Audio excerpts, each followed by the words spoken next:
तो hello student. आज हम डिस्कस कर रहे हैं क्लास 10th के साइंस के कुछ इंपॉर्टेंट क्वेश्चन। ठीक है, तो हमारा पहला क्वेश्चन है धावन सोडा का रासायनिक सूत्र क्या है। तो जो धावन सोडा का रासायनिक सूत्र होता है वो क्या होता है, Na2CO3 इंटू 10H2O। तो ऑप्शन नंबर फर्स्ट जो होगा इस क्वेश्चन का करेक्ट आंसर हो जाएगा। ठीक है, देखते हैं हमारा अगला क्वेश्चन क्या है। हमारा अगला क्वेश्चन है खाने के सोडे का रासायनिक सूत्र है, मतलब खाने का जो सोडा है उसका सूत्र क्या है। तो जो ऑप्शन नंबर बी है NaHCO3 जो होता है वो खाने के सोडे का सूत्र होता है। ठीक है, अगला हमारा क्वेश्चन है कि विरंजक चूर्ण पर तनु सल्फ्यूरिक अम्ल की अपक्रिया से कौन सी गैस निकलती है। मतलब कि जब हम विरंजक चूर्ण पर सल्फ्यूरिक एसिड से रिएक्शन कराएंगे तो कौन सी गैस निकलेगी। तो विरंजक चूर्ण मतलब CaOCl2 प्लस प्लस H2SO4 जो है जब आपस में रिएक्शन करते हैं तो उसमें गैस निकलती है कौन सी, क्लोराइड गैस। मतलब ये जो क्लोरीन गैस है उसका फॉर्मेशन होता है, मतलब ये गैस निकलेगी। ठीक है, क्लोरीन गैस इसका करेक्ट आंसर हो जाएगा। अगला हमारा क्वेश्चन है कि जल को जीवाणु रहित बनाने के लिए उपयोगी पदार्थ है। मतलब जल को जो है जीवाणु रहित बनाना है तो हम इसमें से किसका उपयोग करेंगे। तो ऑप्शन है धावन सोडा, बेकिंग सोडा, फिटकिरी, विरंजक चूर्ण। तो इस क्वेश्चन का जो करेक्ट आंसर होगा वो क्या होगा, फिटकिरी जो होगा इस क्वेश्चन का करेक्ट आंसर हो जाएगा। मतलब फिटकिरी का उपयोग करते हैं हम जीवाणु रहित जल को बनाने के लिए। ठीक है, तो हमारा अगला क्वेश्चन है कि पाचन क्रिया के दौरान उत्पन्न आमाशयी रसों का पीएच मान जो होता है वो कितना होता है। तो हम जानते हैं आमाशय में हमारे कौन सा अम्ल पाया जाता है, HCl अम्ल पाया जाता है। अगर वो अम्ल है तो सीधी सी बात होगी कि उसका जो पीएच मान होगा वो 7 से कम होगा। ठीक है, तो देखते हैं हमारा अगला क्वेश्चन क्या है। हमारा अगला क्वेश्चन है क्षारीय विलयन का पीएच मान है। तो ऑप्शन में दिया गया है 0, 7, 7 से कम और 7 से अधिक।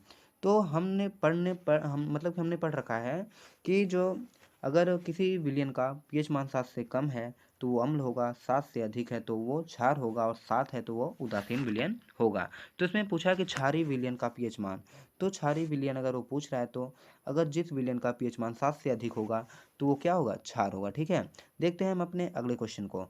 तो हमारा अगला क्वेश्चन है अम्लीय विलयन का पीएच मान कितना होता है। तो अगर 7 से अधिक क्षार होता है तो जो 7 से कम होता है वही क्या होगा, इस क्वेश्चन का करेक्ट आंसर होगा। मतलब option number B is the correct answer of this question. ठीक है, अगला हमारा क्वेश्चन है कि अम्लीय विलयन का पीएच मान है। मतलब कि अम्लीय विलयन जो है वो क्या होगा, तो 7 से कम अगर किसी विलयन का पीएच मान है तो क्या होगा, वो अम्ल होगा। ठीक है, तो अगला क्वेश्चन क्या है कि लेड बैटरियों में प्रयुक्त किए जाने वाला जो अम्ल है वो कौन सा है। मतलब कि लेड बैटरी में कौन से अम्ल का प्रयोग किया जाता है। तो ऑप्शन नंबर बी H2SO4 जो है, मतलब कि जो सल्फ्यूरिक एसिड है, सल्फ्यूरिक अम्ल है, वो लेड बैटरी में प्रयोग किया जाता है। ठीक है, अगला हमारा क्वेश्चन है कि प्रबल अम्ल के जलीय विलयन में किसका आधिक्य होता है। मतलब कोई विलयन में अम्ल मतलब कि अम्लीयता बहुत अधिक है तो उसमें क्या सबसे ज़्यादा होगा। तो उसमें क्या सबसे ज़्यादा होगा, वो होगा H+ आयन। हमने पढ़ रखा है कि ऐसे विलयन जो जलीय विलयन में H+ आयन देते हैं वही क्या कहलाते हैं, अम्ल कहलाते हैं। मतलब कि विलयन में जितने ज़्यादा H+ आयन हैं वह उतने ही ज़्यादा क्या होंगे, प्रबल होंगे। ठीक है, तो हमारा अगला क्वेश्चन क्या है कि एसिटिक अम्ल एक दुर्बल अम्ल है क्योंकि। तो जो एसिटिक अम्ल मतलब सिरके का जो सिरके में जो अम्ल पाया जाता है वो कौन सा होता है, एसिटिक अम्ल ही होता है। फार्मूला क्या होता है, CH3COOH। ठीक है, तो COOH होता है, क्या होता है, CH3CH3COOH। ये क्या है, यही है आपका एसिटिक अम्ल जो कि सिरके में पाया जाता है। ठीक है, तो इस क्वेश्चन का जो करेक्ट आंसर होगा वो होगा कि इसमें आयन मतलब कि आयन की मात्रा कम होती है, इसी के कारण जो एसिटिक अम्ल है वो क्या है, वो एक दुर्बल अम्ल है। ठीक है, हम देखते हैं अपने अगले क्वेश्चन को। अगला हमारा क्वेश्चन है कि 20 सेंटीमीटर वक्रता त्रिज्या वाले अवतल दर्पण की फोकस दूरी क्या है। उसने क्या कहा, क्वेश्चन में दिया गया है कि 20 सेंटीमीटर वक्रता त्रिज्या और अवतल दर्पण है, फोकस दूरी पूछी जा रही है। तो हमने मतलब क्वेश्चन में दिया गया है क्या कि आर बराबर दे दिया गया है, आर बराबर क्या है, 20 सेंटीमीटर है, आर बराबर 20 सेंटीमीटर है। और पूछा क्या रहा है, एफ बराबर पूछ रहा है। तो हम पढ़ रखे हैं कि आर बराबर क्या होता है, इसमें आर बराबर तो दे दिया है, ऑलरेडी ही दे दिया है। तो यह बराबर पूछ रहा है अगर, तो अगर यह बराबर ये पूछ रहा है तो हमारा यह बराबर क्या हो जाएगा, यह बराबर होता है R/2। यह बराबर R/2 होता है तो आर का मान क्या है, 20 है। 20/2 कर देंगे तो हमारा ऑप्शन क्या आ जाएगा, 10 जो होगा इस क्वेश्चन का करेक्ट आंसर हो जाएगा। मतलब कि option number B is the correct answer of this question, ठीक है। तो हम देखते हैं अपने अगले क्वेश्चन को। हमारा अगला क्वेश्चन है, उस दर्पण की वक्रता त्रिज्या क्या होगी जिसकी फोकस दूरी +10 सेंटीमीटर है। मतलब कि वो पूछ रहा है कि उस दर्पण की वक्रता त्रिज्या बताइए हमें जिसकी फोकस दूरी +10 सेंटीमीटर हो, ठीक है। तो इस क्वेश्चन का आंसर ये होगा कि इसमें पूछा क्या है, उत्तल दर्पण है वो, वक्रता त्रिज्या पूछी जा रही है और फोकस दूरी दे रखी है। मतलब कि यह बराबर वो दे रखा है कि कितना है, 10 सेंटीमीटर है। यह बराबर कितना है, 10 सेंटीमीटर है। तो आर बराबर पूछ रखा है, तो आर बराबर क्या होता है, आर बराबर होता है R equal to 2F। R equal to क्या होता है, आर इक्वल टू 2F होता है। तो F का मान अगर 10 है तो 10 से गुणा होगा 2 से, तो 10 मल्टीप्लाई इंटू 2 होगा। तो आंसर हमारा क्या होगा, तो इसका आंसर हमारा हो जाएगा option number C is the correct answer of this question. तो 10 दूना 20 हो गया, तो 20 ये को क्या हो गया, हमारा इस क्वेश्चन का आंसर हो गया, ठीक है। देखते हैं हम अपने अगले क्वेश्चन को। अगला हमारा क्वेश्चन है, इनमें से कौन सा दर्पण वस्तु से छोटा व आभासी प्रतिबिंब बनाता है। तो क्वेश्चन है हमारा कि इनमें से कौन सा दर्पण है जो वस्तु से छोटा और आभासी प्रतिबिंब बनाएगा।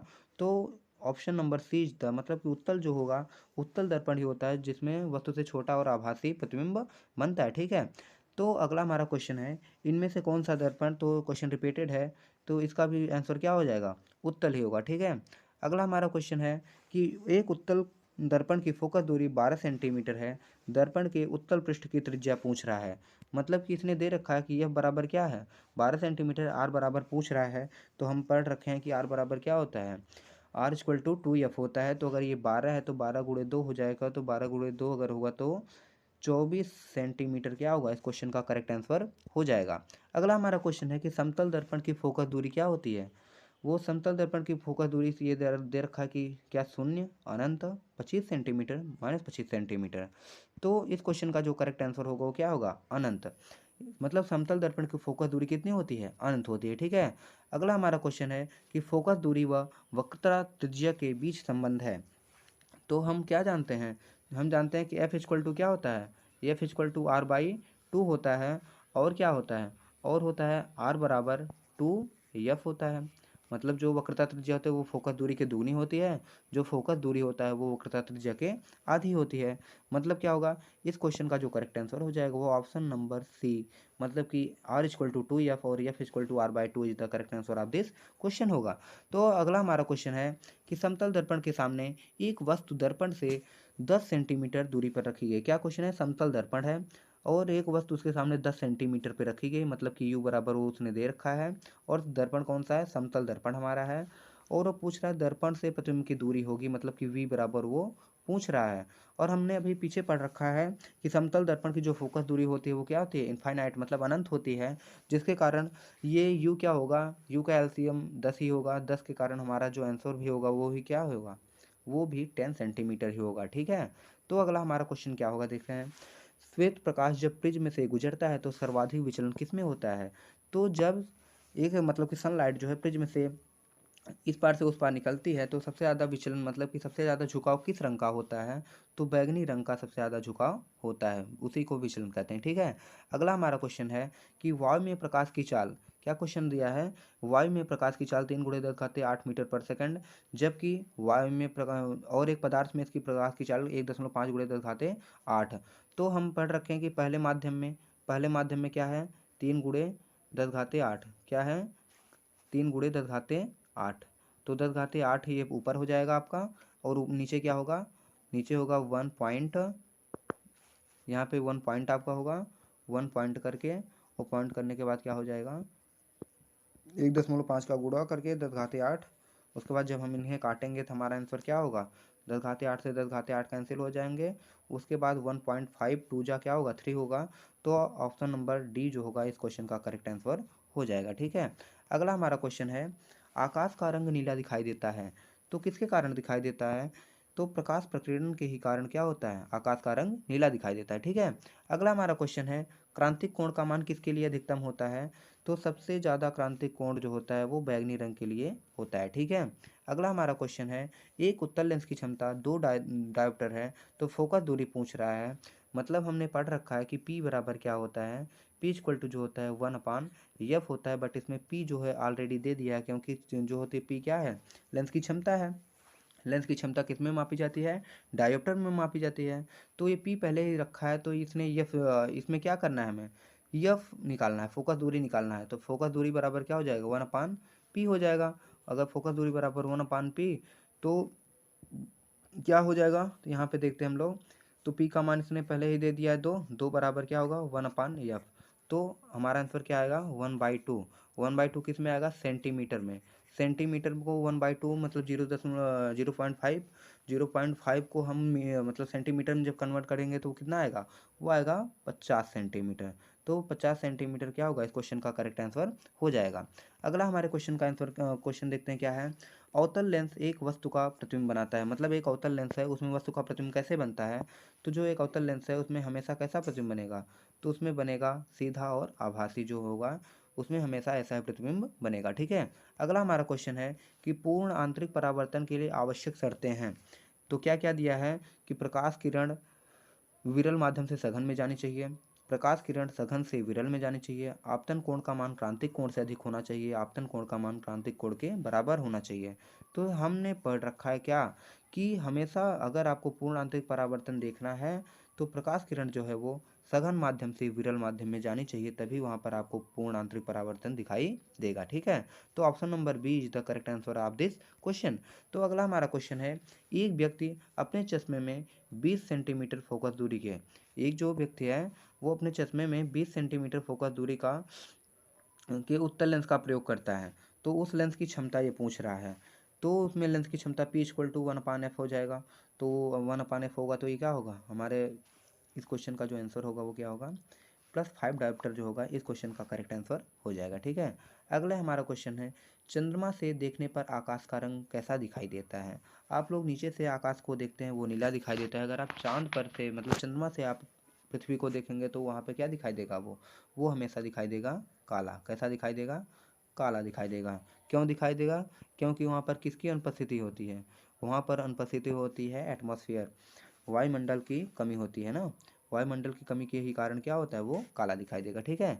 अगला हमारा क्वेश्चन है, देखते हैं अगला क्वेश्चन, उत्तल दर्पण से बनने वाला प्रतिबिंब की प्रकृति क्या होगी।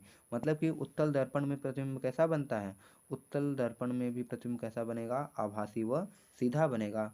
तो हमेशा उत्तल दर्पण अवतल लेंस के साथ में, और अवतल दर्पण जो होंगे वो अवतल मतलब कि उत्तल लेंस के साथ होते हैं। ठीक है। तो उत्तल दर्पण से बनने वाला प्रतिबिंब जो होगा वो क्या होगा, आभासी व सीधा होता है। ठीक है।